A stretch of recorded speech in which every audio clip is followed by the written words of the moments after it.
L'Éternel, notre Dieu, nous a parlé à Horeb en disant, « Vous avez assez demeuré dans cette montagne. Tournez-vous et partez. Allez à la montagne des Amoréens et dans tout le voisinage, dans la plaine, sur la montagne, dans la vallée, dans le Midi, sur la côte de la mer, au pays des Cananéens et au Liban, jusqu'au grand fleuve, au fleuve d'Euphrate. Voyez, j'ai mis le pays devant vous. Allez et prenez possession du pays que l'Éternel a juré à vos pères, Abraham, Isaac et Jacob, de donner à eux et à leur postérité après eux. » Matthieu 17, verset 1er jusqu'au verset 9e.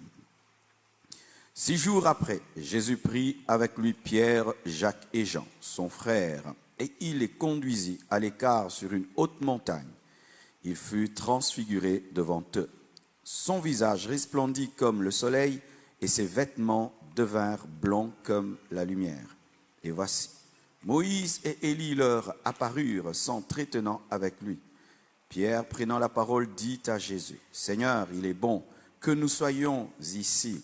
Si tu le veux, je dresserai ici 3 tentes, une pour toi, une pour Moïse et une pour Élie. » Comme il parlait encore, une nuée lumineuse les couvrit. Et voici une voix fit entendre de la nuée ces paroles. « Celui-ci est mon fils bien-aimé, en qui j'ai mis toute mon affection. Écoutez-le. » Lorsqu'ils entendirent cette voix, les disciples tombèrent sur leurs faces et furent saisis d'une grande frayeur. Mais Jésus, s'approchant, les toucha et dit, « Levez-vous, n'ayez pas peur. » Ils levèrent les yeux et ne virent que Jésus seul. Comme il descendait de la montagne, Jésus leur donna cet ordre, ne parlez à personne de cette vision jusqu'à ce que le Fils de l'homme soit ressuscité des morts. Prenez place, s'il vous plaît. Quittez la montagne pour conquérir.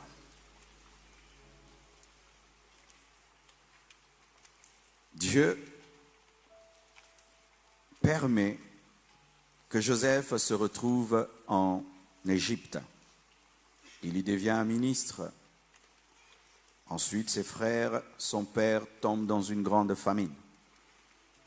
Et ils vont en Égypte pour rechercher de la nourriture. Mais Dieu s'arrange que Jacob et ses fils restent en Égypte. Ils se multiplient. On leur donne une terre appelée Goshen. Et une jalousie naît, tellement qu'ils étaient nombreux. Les Égyptiens ont décidé de commencer à les maltraiter. Et ils ont été esclaves pendant 400 ans, et précisément pendant 430 ans. Mais Dieu eut compassion de son peuple. Il a suscité Moïse. Moïse rencontre Dieu au travers d'un buisson ardent. Dieu oint son bâton et Moïse ouvre en deux la mer Rouge. Quelle expérience formidable! Tu t'imagines? Tu traverses une mer qui s'ouvre de part et d'autre et vous voyez clairement la puissance de Dieu qui vous amène dans un désert. Et ce désert était extraordinaire. Il y avait une colonne de nuée le jour et une colonne de feu la nuit. Dieu les nourrissait au travers de la manne et lorsqu'ils désiraient la viande, Dieu envoyait la caille, il envoyait des oiseaux tomber dans le camp d'Israël pour qu'ils aient la viande même dans le désert. Mais c'était un peuple de plus d'1 million de personnes. Et il fallait régir ce peuple, il fallait le diriger, il fallait lui donner la parole, il fallait qu'il vive la puissance de Dieu. Et un jour, Dieu appelle Moïse. Il appelle au sommet de la montagne. Et là, cette montagne commence à vibrer. Cette montagne commence à subir des tremblements de terre et la Bible dit qu'on pouvait entendre la trompette sonner. Il y avait la nuée sur la montagne et il y avait des trompettes, il y avait des tremblements de terre et Moïse est entré. Malgré cela, Israël avait peur et a dit à Moïse, va rencontrer Dieu pour nous. Et pendant 40 jours, Moïse a des expériences.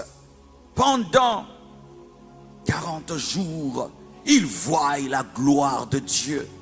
Et lorsque Moïse descend, il présente la loi.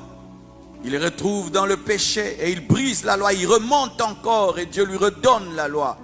Et maintenant, Israël a commencé à organiser sa vie autour de cette montagne. Et ce n'était pas n'importe quelle montagne. C'était une montagne bénie. C'était une montagne glorieuse. C'était une montagne qui leur a donné la loi de Dieu. C'était une montagne qui vibrait. C'était une montagne qui avait la nuée. C'était une montagne bénie. Et ils ont dit, nous n'allons plus bouger. Nous allons rester ici. Et tout a commencé à s'organiser autour de cette montagne merveilleuse, puissante, extraordinaire. Et tu leur donnerais raison. Mais oui, je me retrouve dans un désert et il y a une montagne sur laquelle Dieu descend. Je me retrouve dans le désert et il y a une montagne sur laquelle Dieu parle. Mais où veux-tu que j'aille? Ils ont décidé de camper autour de la montagne et de vivre par rapport à l'expérience de la montagne. Et c'est très humain. L'être humain a un problème, c'est son problème est que lorsqu'il voit quelque chose, il pense que c'est tout ce qu'il y a. L'homme a un problème, c'est que lorsqu'il expérimente quelque chose, il ne voit plus loin que son nez. Il pense que c'est tout ce qui peut se faire. Sache que lorsque tu manges la caille et tu manges la manne, sache qu'il y a le lait et le miel. Mais souvent, lorsque nous avons la caille, lorsque nous avons la manne, nous oublions la capacité d'apprécier le lait et le miel. Il n'y a pas que la caille, il n'y a pas que la manne. Il y a aussi le lait et le miel. Mais le lait et le miel ne se donnent pas autour de la montagne, mais se donnent en Canaan. Frères et sœurs, Israël tombe dans le contentement. Israël tombe dans ce qu'on appelle un parking spirituel. Israël tombe dans la suffisance. Israël pense que c'est tout ce que Dieu peut faire. Israël oublie ce que Dieu avait dit à Moïse. Je te sors de l'Égypte, non pas pour t'amener vers une montagne, mais vers Canaan. Sur le chemin de la destinée, il est possible d'oublier la vision, d'oublier la promesse et de se contenter de vivre la moitié de la promesse, alors que Dieu ne t'a pas parlé d'une montagne lorsqu'il t'a fait sortir de l'Égypte. Il t'a parlé d'une terre. Quittez la montagne. Vous avez assez demeuré sur cette montagne.